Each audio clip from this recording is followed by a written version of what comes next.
जय श्री कृष्णा साथियों, स्वागत है आप सभी का आपके अपने चैनल कुंडली शास्त्र में। मैं आपके लिए एक बहुत बड़ा सरप्राइज आज लेके आया हूं। आप लोगों को वीडियो आखिर तक देखना है। वीडियो के आखिर में मैं आपको बताऊंगा कि कैसे आप आपकी कुंडली का फ्री एनालिसिस हमारे द्वारा करवा सकते हैं। जी हां, आज मैं आपके लिए लेके आया हूं आने वाले सप्ताह का राशिफल। आपकी राशि के ऊपर ग्रहों के परिवर्तन का क्या प्रभाव पड़ने वाला है और यदि उसका कोई नेगेटिव इंपैक्ट होता भी है तो उसके लिए एक अचूक महा उपाय मैं आपको दूंगा, जिससे आपकी समस्याओं का समाधान भी हो जाएगा। तो वीडियो को आखिर तक जरूर देखिएगा। मीन राशि वालों के लिए तो जल में रह के मीन प्यासी, मीन अब प्यासी नहीं रहने वाली। जी हाँ, जब भी हम मीन राशियों की बात करते हैं, जल तत्व की राशियों की, तो 4, 8, 12 इन्हीं राशियों का नाम आता है। आप लोगों के लिए विशेष 2 तारीखें हैं, 11 और 12 नवंबर की। उस दिन चंद्रमा जो है पंचम के अंदर गोचर करेंगे, पंचमेश गुरु के साथ में युति बनाएंगे। इस दिन आप लोगों को यदि अपने प्रेम का इजहार करना हो, यदि कोई बात आगे पुख्ता करनी हो, पक्की करनी हो, विवाह से संबंधित कोई बात करनी हो, तो ये 2 तारीखें बहुत श्रेष्ठ हैं आप लोगों के लिए। और विशेषतः जो कुछ नया सीखना चाह रहे हैं, किसी स्किल से संबंधित किसी कोर्स में एडमिशन लेना चाह रहे हैं, उन लोगों के लिए भी ये 2 दिन बहुत बढ़िया है। यानी कि विद्या अर्जन के लिए, ज्ञान अर्जन के लिए ये समय आपका ठीक है। गुरु का और बुध का वक्री हो जाना इस गोचर को, इस सप्ताह को थोड़ा सा विशेष बना रहा है। गुरु महाराज वक्री होकर के हो सकता है कि आपको एक फिक्स और फोकस वाला स्टैंड लेने के अंदर थोड़ा सा पीछे करें, यानी कि बैक फुट पे आपको लेके आए। तो क्योंकि शनि महाराज भी वक्री हैं, आपकी राशि के अंदर चल रहे हैं और आपके जो राशिश हैं वो पंचम के अंदर आकर के वक्री हो जाए, तो ऐसी स्थिति के अंदर व्यक्ति जो है एक अपना जो गोल है उससे थोड़ा सा इधर उधर हो जाता है, यानी कि थोड़ा सा भटक जाता है, कोई स्टैंड नहीं ले पाता, थोड़ी सी कंफ्यूजन उसके अंदर बनी रहती है। तो आप लोगों को थोड़ा सा बस धैर्य रखना है और यदि ज़रूरत हो तो अपने घर वालों से, अपने गुरुओं से, कोई आपके सीनियर हैं उनसे सलाह लीजिए, उनसे एडवाइस लीजिए। ये आपके लिए बहुत ज़्यादा लाभदायी रहेगी। खुद के हिसाब से कोई डिसीजन लेंगे तो वो हो सकता है कि आपको फ्यूचर में आकर के थोड़ा सा परेशान करें और आप उसके ऊपर अडिग ना रह पाएँ, उस पर फोकस करके और आगे काम ना कर पाएँ। तो कोई भी बड़ा डिसीजन लेने से पहले किसी सीनियर की, आपके जो भी गुरु हैं जिनको भी आप मानते हैं, उनकी एडवाइस लेना बिल्कुल भी नहीं भूलें। एक एक करके अगर हम आगे बात करते हैं तो आपके नवम भाव के अंदर मंगल अभी बैठे हुए हैं, मंगल महाराज अस्त हो चले हैं और यहीं पे बुध महाराज जो है वो वक्री हो गए हैं। जी हाँ, बुध महाराज आपके लिए केंद्र भाव के स्वामी बनते हैं। आपके चतुर्थेश और सप्तमेश बुध ही बनते हैं। चतुर्थेश का नवम भाव के अंदर चले जाना एक अच्छा राजयोग है। जी हाँ, लेकिन इनके वक्री होने की स्थिति में हमें ये नजर आता है कि आप लोगों को थोड़ा सा अपने पिता से थोड़ी डांट वगैरह पड़ सकती है। हो सकता है कि गुस्से के अंदर आपके पिताजी आपको 2-4 बात सुना भी दें, तो गर्दन नीचे करके चुपचाप सुन लीजिएगा। उनसे बहस करेंगे तो संबंध आपके खराब हो सकते हैं। हो सकता है कि आप आवेश में आके, क्रोध में आकर कुछ ऐसी बात उनको कह दें जो उनके दिल में चुभ जाए। जी हाँ, एक बात और, अपने पिता का जो है इस सप्ताह के दौरान थोड़ा सा हेल्थ चेकअप वगैरह भी करवा लीजिएगा। छोटा मोटा इशू है तो उसको सॉर्ट आउट करने का प्रयास कीजिएगा। विशेष कोई समस्या यहाँ से दिखाई हमको देती नहीं है। बस अपने पिताजी से और अपने जो टीचर हैं, अपने गुरु हैं, उनसे बिना वजह की बहस करने से आपको बचना है। इतना सा आप लोगों को ध्यान रखना है, क्योंकि वक्री जो गुरु हैं वो थोड़ी सी वाणी के अंदर कटुता ला देते हैं, तो आप लोगों को बस उसी से बचना है। मंगल भी साथ में युति बना रहे हैं तो वैसे भी और थोड़ा फायरी हो जाएगा। इस चीज़ का ध्यान रखें, बाकी सब कुछ आप लोगों के लिए ठीक है। एक एक करके बात करें फाइनेंस की, तो फाइनेंस आप लोगों का ठीक ठाक है। द्वितीय जो है नवम भाव में बैठे हुए हैं, ओके गुड, कोई प्रॉब्लम वाली बात नहीं है। आप लोगों के लिए जो सप्तमेश व्यापार भाव के कारक हैं वो भी नवम भाव में बैठे हुए हैं, ये भी स्थिति ठीक है। वक्री अवस्था और शनि की वक्र दृष्टि इस भाव पे पड़ रही है, तो थोड़ा सा व्यापार के अंदर, थोड़े से काम के अंदर और थोड़े पेमेंट वगैरह लेने के अंदर कोई प्रोसेस आप लोग अपने व्यापार में कर रहे हैं, बिजनेस में कर रहे हैं, तो वहाँ पे उसके अंदर थोड़ी सी विलंब आ सकता है, थोड़ी देरी हो सकती है।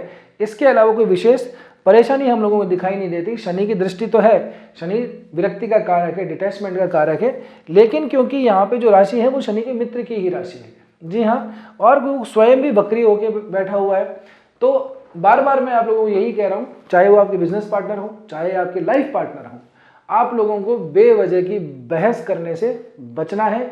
यही एकमात्र ऐसा कारण हो सकता है जो आप लोगों को व्यापार के अंदर नुकसान दे दे, आपको मैरिज लाइफ के अंदर बड़ा तनाव दे दे, कोई ऐसी बात हो जाए जिससे बेवजह जो है एक समय निकल जाए जो अच्छा समय है, जो आप लोगों के लिए 4, 8, 12 जो राशियां हैं ये अपने अपने केंद्र के अंदर, त्रिकोण के अंदर बैठी हुई हैं और आपस में संबंध भी बना रही हैं, शुभ स्थिति है। तो बिना वजह की जो बहस है उससे आप लोगों का ये जो समय है ये खराब ना हो जाए, बस इतना सा आप लोगों को ध्यान रखना है। रिलेशनशिप के लिए मैंने आपको बताया कि आप प्रेम का इजहार जरूर कीजिए, कोई समस्या वाली बात नहीं है। आप लोगों के लिए जो एक थोड़ी सी सोचने वाली जो बात है वो ये है क्योंकि आपके जो अष्टमेश है शुक्र महाराज, क्योंकि इस पत्रिका के लिए, इस राशि के लिए, इस लग्न के लिए शुक्र कारक नहीं बनते हैं, शुक्र मारक बनते हैं। शुक्र अपनी स्वयं की राशि में गोचर कर रहे हैं, साथ में आप लोगों के लिए जो षष्ठेश हैं सूर्य महाराज वो भी 8वें भाव के अंदर नीच अवस्था के अंदर बैठे हुए हैं। तो आप लोगों को थोड़ा सा जो है सावधानी बरतिएगा अपने स्वास्थ्य को लेकर के, किसी से उधार लेते हुए, किसी को उधार देते हुए। जी हाँ, देने वाले विशेष रूप से आप लोगों को ध्यान रखना है कि सोच समझ के दीजिए क्योंकि आपका पैसा जो है वो फंस सकता है। जी हाँ, और आप लोगों से कोई ऐसी त्रुटि वगैरह हो सकती है जहाँ पे आप लोगों को गवर्नमेंट से जो है पेनल्टी वगैरह फेस करनी पड़ जाए। तो कुछ नियम्स, रूल्स एंड रेगुलेशन जो है उनको फॉलो कीजिए। कोई पेंडिंग का अगर आपको कोई काम है तो उसको जल्दी से जल्द निपटा लीजिए। हो सकता है कि आने वाले दिनों के अंदर सरकार से आप लोगों को थोड़ा सा नुकसान उठाना पड़ जाए, कोई पेनल्टी आप लोगों को फेस करनी पड़ जाए, कोई आपको लीगली कोई चीज़ है वो ऐसी फेस करनी पड़ जाए जो आपके काम के अंदर बहुत भारी नुकसान लेके आ जाए, उसमें रुकावट लेके आ जाए, डिले लेके आ जाए।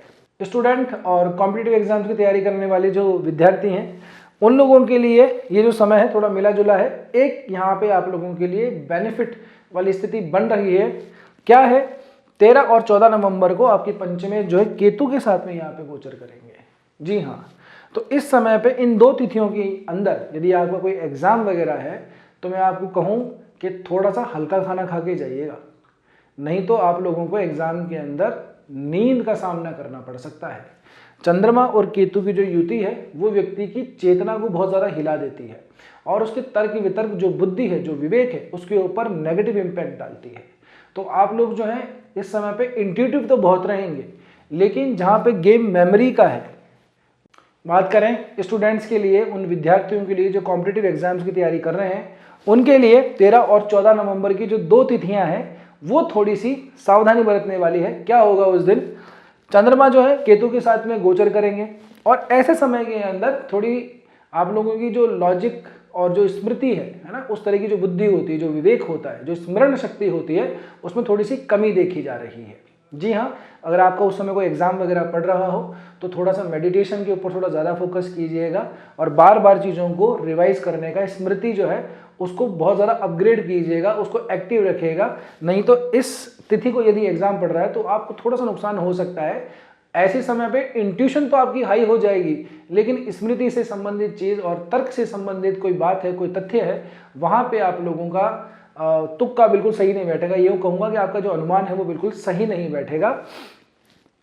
वैसे भी ये स्थिति 6ठे भाव के अंदर हो रही है, तो इस समय पे आपको 2 दिन भी क्या है, थोड़ा सा मूड स्विंग्स बहुत ज़्यादा होने वाले हैं। जी हाँ, आप लोगों को ओवर थिंकिंग की थोड़ी सी प्रॉब्लम रह सकती है। आप अपने मन में ही कुछ ऐसी चीज़ें बना लेंगे जिसका वास्तविकता से कोई संबंध नहीं है, दूर दूर तक संबंध नहीं है। 2 दिन के बाद में जब स्थिति चली जाएगी तब आपको लगेगा इस बात का जिसको आपने इतना बड़ा बना दिया था ये तो कोई बात थी ही नहीं। जी हाँ, चंद्रमा और केतु के समय ऐसी स्थिति होती है। तो बस इन 2 तिथियों को आपको स्पेशली ध्यान रखना है, उसके बाद में स्थिति ठीक है। अब बात करें आप लोगों के लिए एक अच्छे से उपाय की, इसी रेमेडी की, तो देखिए आप लोगों के लिए एक अच्छा उपाय मैं बता देता हूँ, क्योंकि आपकी राशि के ऊपर जो है अभी शनि महाराज जो है वो गोचर कर रहे हैं।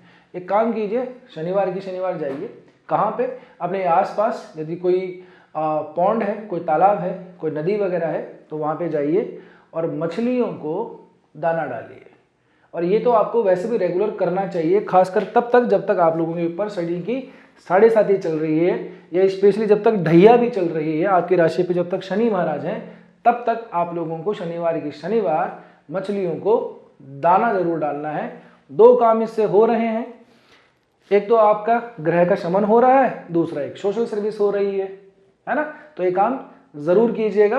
और जो लोग नॉन वेज वगैरह प्रेफर करते हैं अपने भोजन के अंदर, उनको मैं कहूँगा कि सी फूड तो बिल्कुल भी ना खाइएगा। इस काम से तो कम बचिएगा, है ना। हालांकि नॉनवेज ना ही खाएं तो बहुत ही बढ़िया है, बट एटलीस्ट सी फूड से आप लोगों को बचना चाहिए। वो आप लोगों को सीधा सीधा स्पष्ट रूप से नुकसान देता हुआ दिखाई दे रहा है। उम्मीद करता हूं कि आपको ये वीडियो ज़रूर पसंद आया होगा। वीडियो पसंद आया है तो वीडियो को लाइक करना बिल्कुल भी मत भूलिएगा। हमारे चैनल को सब्सक्राइब कीजिए और शेयर भी कीजिए इस वीडियो को अपने परिवार वालों के साथ, अपने दोस्तों के साथ में। आपकी कुंडली के अंदर कौन सा ग्रह कहाँ बैठा हुआ है, किस ग्रह की दशा चल रही है, किस ग्रह की महादशा चल रही है, अंतरदशा किसकी है, कौन सा ग्रह कारक है, कौन सा ग्रह मारक है, इन तमाम चीज़ों को देखने के बाद ही हम किसी सटीक भविष्यवाणी पर पहुंचते हैं। जी हाँ, तो आप यदि अपनी कुंडली का एनालिसिस करवाना चाहते हैं तो नीचे दिए गए नंबर पर व्हाट्सअप ज़रूर कीजिएगा। अब बारी आती है जो वीडियो के प्रारंभ में मैंने आपको बताया था। जी हाँ, आप लोगों को ये वीडियो कैसा लगा, एक अच्छा सा कमेंट आप लोगों को कर देना है। सेलेक्ट करेंगे हम एक कमेंट को और उनसे बात की जाएगी, उनकी कुंडली का फ्री एनालिसिस मेरे द्वारा किया जाएगा। तो वीडियो कैसा लगा ये कमेंट करके बताना बिल्कुल भी ना भूलें। जय श्री कृष्णा, जय श्री राम।